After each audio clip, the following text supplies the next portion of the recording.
नमस्कार। मैंमैंने excellent self मूल्यांकन test paper को बड़े ही सरल भाषा में समझाने का प्रयास किया है। विवेकानंद जी ने कहा था कि उठो, जागो और तब तक मत रुको जब तक लक्ष्य को प्राप्त न कर दें। कहने का मतलब हमारा लक्ष्य 12वीं कक्षा में अच्छे नंबरों से पास होना है।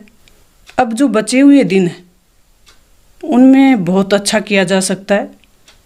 परीक्षा का टाइम है, ध्यान लगाकर थोड़े दिन पढ़ें।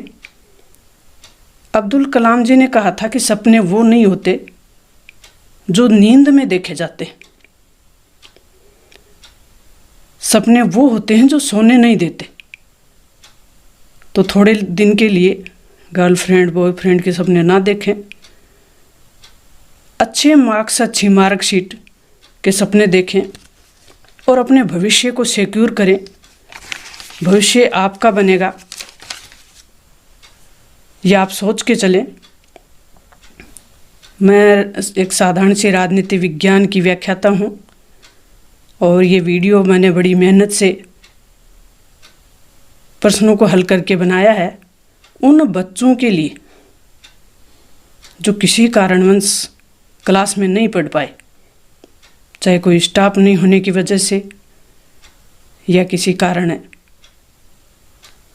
दूर रहे हों, नहीं पढ़ पाए हों, वह अब मेहनत करें। 100 मार्क्स का लक्ष्य बनाएं तो 95 आपके ज़रूर बनेंगे। मेरी शुभकामना आपके साथ है।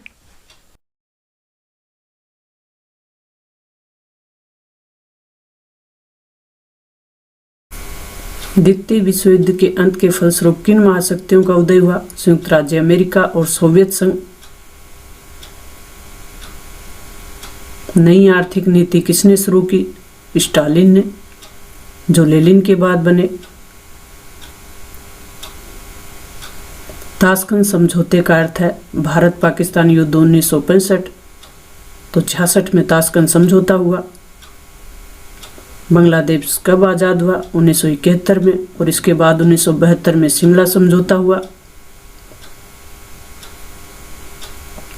संयुक्त राष्ट्र संघ के मुख्यालय का प्रधान कहलाता है महासचिव। वर्तमान में क्योटो किस देश का शहर है? जापान का।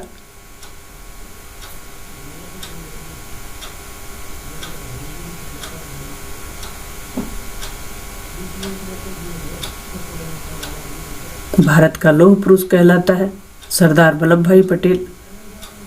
भारत का लौह पुरुष किसे कहा जाता है? सरदार वल्लभ भाई पटेल को। मिजोरम राज्य अस्तित्व में कब आया? 1962 में।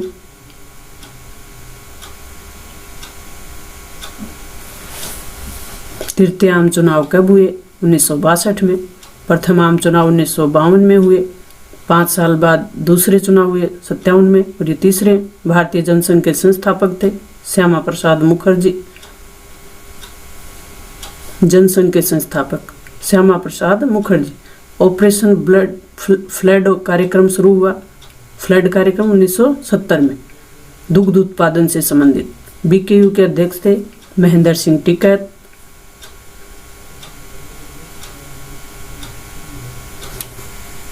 सोवियत राजनीतिक प्रणाली साम्यवादी विचारधारा पर आधारित थी। साम्यवादी विचारधारा जो एक पार्टी का शासन व्यवस्था वाली।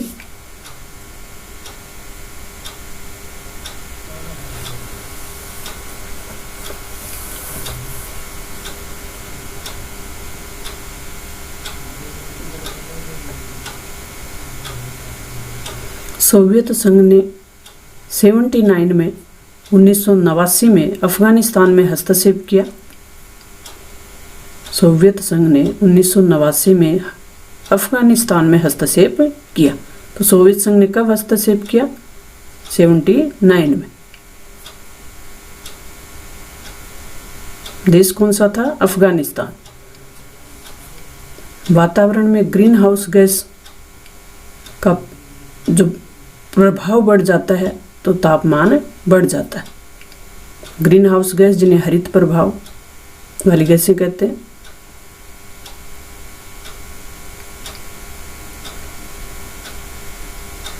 इससे क्या बढ़ जाता है? तापमान बढ़ जाता है। पर्यावरण के जो विश्वव्यापी अपक्षय है में विभिन्न राज्यों का योगदान अलग अलग है।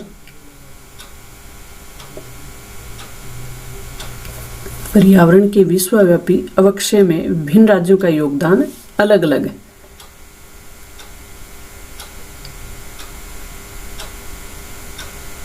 अवक्षय मतलब नुकसान, पर्यावरण के नुकसान करने में। हिंदुत्व अथवा हिंदूपन शब्द को बीडी सावरकर ने गढ़ा था। हिंदुत्व अथवा हिंदूपन शब्द को वीडी सावरकर ने गढ़ा था।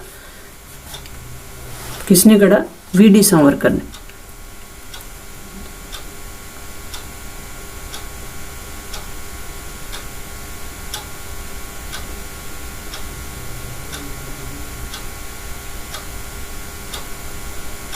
नेशनल फिश वर्कर्स ने 1997 में, साल कौन सी थी? 1997, केंद्र सरकार के साथ अपनी पहली कानूनी लड़ाई लड़ी।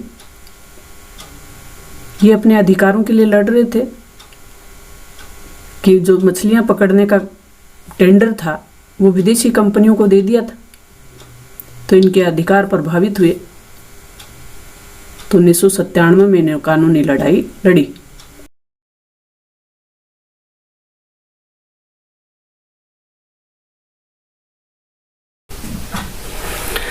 अब हमें अति लघुत्तरात्मक प्रश्न करने हैं। निम्नलिखित प्रश्नों के उत्तर एक शब्द अथवा एक पंक्ति में देने हैं। नाटो का पूरा नाम? उत्तर अटलांटिक संधि संगठन। परमाणु अप्रसार संधि 1968 68। जर्मनी का एकीकरण कब हुआ? 1990 में। नाटो जो सोवियत शीत युद्ध के दौरान अमेरिका के नेतृत्व में बना हुआ था, 1949 में बना था। इसका नाम था उत्तर अटलांटिक संधि संगठन। कुछ मिस्टेक हैं। भारत रूस मैत्री की एक विशेषता बतानी है। भारत रूस मित्रता स्वाभाविक मित्रता है। कहने का मतलब ये है कि रूस है वो भारत का स्वाभाविक मित्र है, अवसरवादी नहीं है। जैसे अमेरिका अवसर मिलते ही भारत को से संबंध बढ़ा लेता है। कि 4 विश्वव्यापी खतरों के नाम बताने हैं। आतंकवाद, एड्स वैश्विक तापवर्धी, एड्स एक बीमारी है, वैश्विक तापवर्धी, बर्ड फ्लू। सांझी त्रासदी का क्या तात्पर्य है? संपूर्ण वैश्विक समुदाय को नुकसान हो उसे सांझी त्रासदी कहते हैं। अलगाववाद से क्या तात्पर्य है? अलग होने की भावना। पूंजीवादी अर्थव्यवस्था क्या होती है? खुली अर्थव्यवस्था। राज्य का हस्तक्षेप। भारत में हरित क्रांति का जनक एम स्वामीनाथन को कहा जाता है। NFF का पूरा नाम लिखना है, national fish workers forum. NFF है। BKU का पूरा नाम भारतीय किसान यूनियन। कुछ PDF, कुछ प्रिंटिंग में मिस्टेक हुई है, प्लीज़ उसे थोड़ा सा संशोधित कर ले, बुक का सहारा ले ले। राजग का पूरा नाम लिखिए, राष्ट्रीय जनतांत्रिक गठबंधन। अति लघुत्तरात्मक प्रश्नों के उत्तर देने 50 शब्द। भारतीय गुटनिरपेक्षता की नीति की विशेषता, स्वतंत्र विदेश नीति। सोवियत संघ के विघटन के 2 कारण देने हैं। सोवियत राष्ट्रपति मिखाइल गोर्बाचोव की सुधारवादी नीतियां और सोवियत जनता की लोकतांत्रिक आकांक्षा, ये दोनों कारण थे जो सोवियत संघ के विघटन के कारण बने। और 1991 में सोवियत संघ विघटित हो गए। सार्क की स्थापना के क्या उद्देश्य थे? दक्षिणी एशिया क्षेत्रीय सहयोग संगठन है सार्क। दक्षिणी एशिया में शांति और सहयोग की स्थापना करना। शक्ति संतुलन बनाए रखने के साधन कौन से हैं? गठबंधन, अपरोध या अवरोध नहीं, अपरोध जो एक प्रकार से रोकना। हरित क्रांति के 2 सकारात्मक प्रभावों का उल्लेख करें। उत्पादन में वृद्धि, किसानों की आय में वृद्धि। शीत युद्ध के अंतर्राष्ट्रीय राजनीति पे कौन से प्रभाव पड़े? तनाव का वातावरण और विश्व का 2 ध्रुवों में बंटना। ये 2 ध्रुव हैं। सुरक्षा के पारंपरिक तरीकों को लिखिए। जो परंपरागत तरीके हैं सुरक्षा के, सीमा सुरक्षा उसमें महत्वपूर्ण है। सैन्य कार्रवाई द्वारा सीमा सुरक्षा पारंपरिक तरीका है। शोक थेरेपी के सकारात्मक प्रभावों का उल्लेख कीजिए। शोक थेरेपी, IMF विश्व बैंक की भूमिका में वृद्धि हो गई थी, यानी महत्वपूर्ण सलाहकारी भूमिका के रूप में आ गए थे। उदारवादी अर्थव्यवस्था पे जोर दिया। बहुदलीय व्यवस्था के लाभ बताने हैं। जनता के सामने मतदान के लिए कई विकल्प होते हैं, बहुत से दल हो तो। योजना आयोग की स्थापना के उद्देश्यों को लिखिए। देश का योजनाबद्ध विकास करना। देश स्वतंत्र हुआ तो सबसे बड़ी चुनौती थी कि देश का विकास कैसे करें। कांग्रेस पार्टी के वर्चस्व में आने वाले 2 कारण बताने हैं। कांग्रेस पार्टी में अंदरूनी फूट और अन्य पार्टियों का उदय। कांग्रेस पार्टी की विशेषताओं में किन्हीं 2 का उल्लेख करना है। सभी विचारधारा वर्गों के समूह का गठन है, मध्यवर्गीय पार्टी है, धर्मनिरपेक्षता पर जोर देती है, गठबंधन सरकार के विपक्ष में अपने तर्क देने हैं, किसी एक पार्टी को यहाँ पूर्ण बहुमत मिलना मुश्किल है। दक्षिणी एशिया को मजबूत बनाने के उपायों का वर्णन करना है। दक्षिणी एशिया देशों के बीच विश्वास बहाली करनी है। दक्षिणी एशिया देशों में लोकतंत्र को मजबूत बनाने का प्रयास करना है। सार्क देशों को मिलजुल कर काम करना है। साप्टा को मजबूत बनाना है, सप्ताह नहीं है, साप्टा है। एजेंडा 21 आयोजित करने के प्रमुख कारणों का उल्लेख करना है। पर्यावरण और राजनीतिक मंच पे लाने के लिए सतत विकास के लक्ष्य निर्धारित करने के लिए, पारिस्थितिकी संकट को दूर करने के लिए के कारण था। वैश्विक ताप में वृद्धि हो रही थी, पर्यावरण मुद्दे प्रमुख होते जा रहे थे। भारत में पर्यावरणीय आंदोलनों के परिणाम क्या हुए उनका उल्लेख करना है। पर्यावरण के प्रति जागरूकता बढ़ी, कई कानून और नियम बनाए गए, पारिस्थितिकी संतुलन पे जोर दिया, जल संरक्षण की जो परंपरागत विधियां हैं उन पे जोर दिया, सतत संपोषणीय विकास की अवधारणा का जन्म हुआ और सतत विकास के लक्ष्य निर्धारित किए गए। ये पर्यावरणीय आंदोलन के परिणाम निकले भारत में।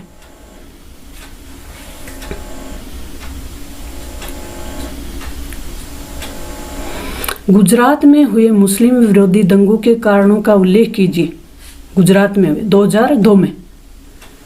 तत्कालिक कारण गोधरा स्टेशन पर हुई घटना इसका प्रमुख कारण था। राजनीतिक उद्देश्य के लिए राजनीतिक मुद्दे बने, सांप्रदायिक रंग ले लिया इसने।